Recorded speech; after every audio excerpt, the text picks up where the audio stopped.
Hi guys, and welcome to the iGameOver channel. And in this video I'm going to give you my few thoughts, not many, I'm not going to keep you here for long, but I'm going to give you few thoughts on the Panasonic Lumix DMC G7, okay? So a long name, but basically everyone refers to it as a G7. So to those that don't know what the Panasonic G7 is, it's a mirrorless DSLR.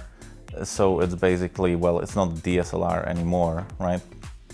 Because it doesn't have the reflex mirror, but it's a sort of the DSLR camera without the mirror, and it has its own good things and bad things, and I want to touch upon that. So you know that a few months ago I bought this camera to upgrade the quality of the video on my channel. And since then I also got another lens, which I'm using right now. It's a 25mm 1.7 lens from Panasonic. I wanted to get a Panasonic Leica lens, but unfortunately it's well over twice the price, and I don't think it's over twice the quality either. So I decided to go for this one. It's a little bit cheaper this way, and you know, I don't earn nearly enough on this channel to be able to support that kind of hobby.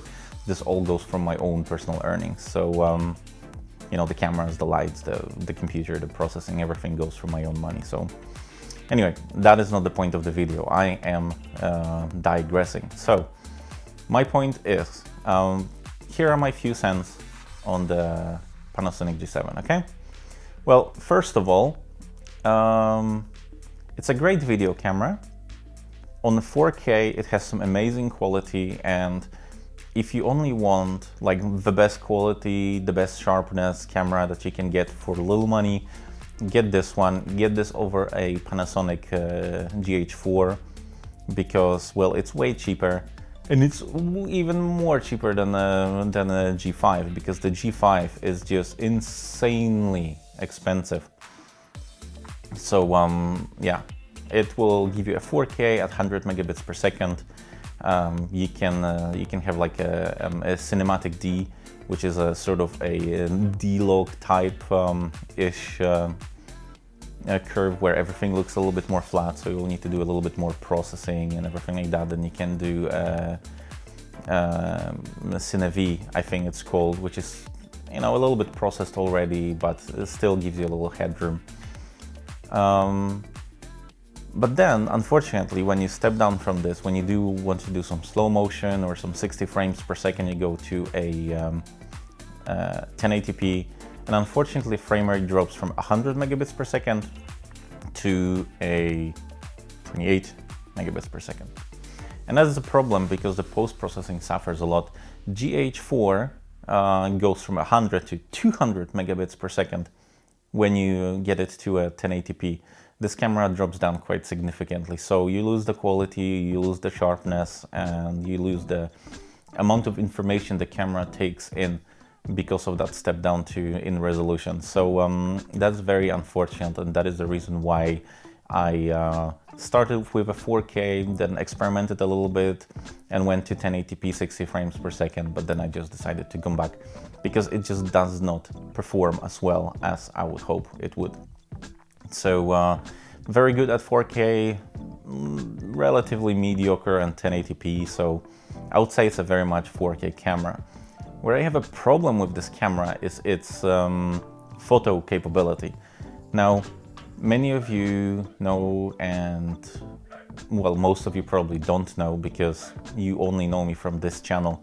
I will link in the description down below a little bit more of my photographic portfolio. I have been a photographer for a great many years, okay?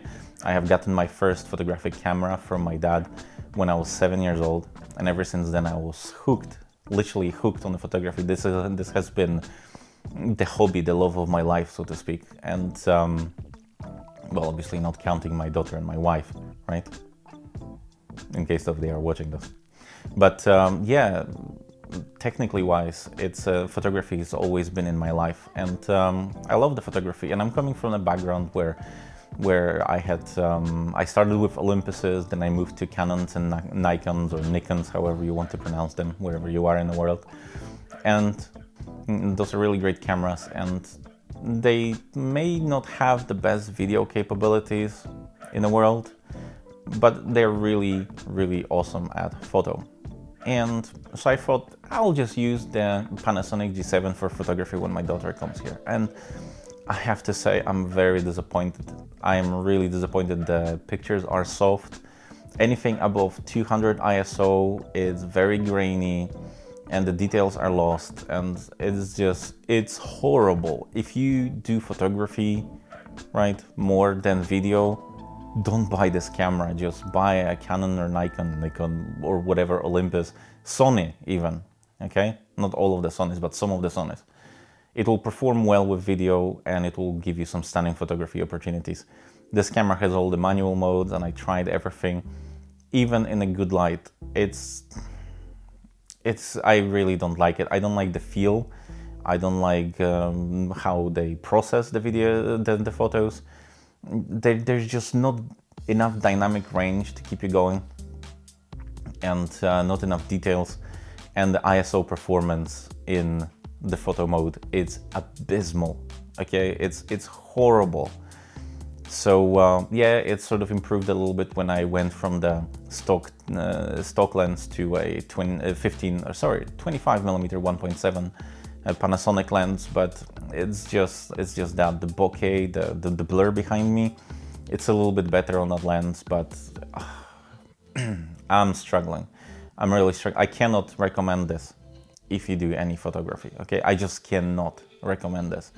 Even if you have a set of lights like I do, and or you shoot outside and the light is really good and the weather is really great, the photos are not amazing. Not amazing at all, okay? They might look good, but in detail, it's just basically blah. So, those are the things that I like. What I like more is actually that you can connect it via Wi-Fi to your phone.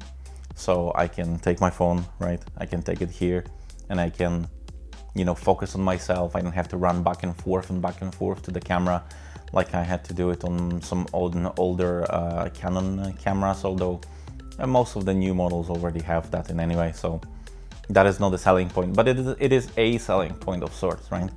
It's a good point about the camera.